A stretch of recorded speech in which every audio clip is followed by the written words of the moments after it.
Pipila ka mga lugar sa Cotabato Province ang apektado human sa pag-ulan kagahapon. Pipila ka mga balay sa duha ka mga subdivision sa Kidapawan City ang nasudlan og tubig baha.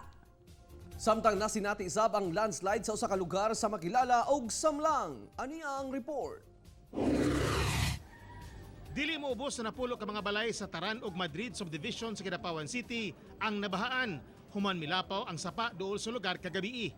Hapon pa nagsugod ang pagbunok sa ulan hinungdan sa pagbaha nga miabot ang gilawmon hangtod sa paa sa tao. Gani doon na pipila ka pamilya ang natrap sa ilang balay apan gilayon sab nga na-rescue. Kagani ang buntag, mitamba ang epekto sa baha diin daghan mga buta ang nangaanod samtang doon sa mga koral nga daot. Nasayrang bahaunon kayo ng lugar tungod na kinis ubos kabahin.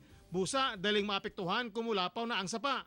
Sa lungsod sa Makilala, milapaw ang overflow bridge nga mo'y agianan sa mga teacher o estudyante nga mosulod sa Malabuan High School sa poblasyon Makilala. Sa picture nga kuha sa netizen, palisuri ang pagtabok sa ka-teacher sa mong overflow bridge tungod sa kakusog nga sulog sa tubig. Nakankan sa yuta sa kilid sa dalan pasulod sa barangay Malabuan.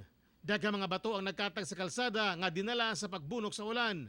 Hinoon, nakasulod gahapon sa klase ang mga estudyante o teacher human mibaba ang level sa tubig sa overflow bridge. Sa lungsod Samlang, nagpahimangno na ang Municipal Disaster Risk Reduction and Management Council sa mga residente nga nagpuyo dool sa Malang River nga magbantay sa posibleng paglapaw sa mong sapa. Kini human milapas na sa critical level ang tubig sa mong sapa tungod sa way puwas kapag bunok sa ulan kagabi.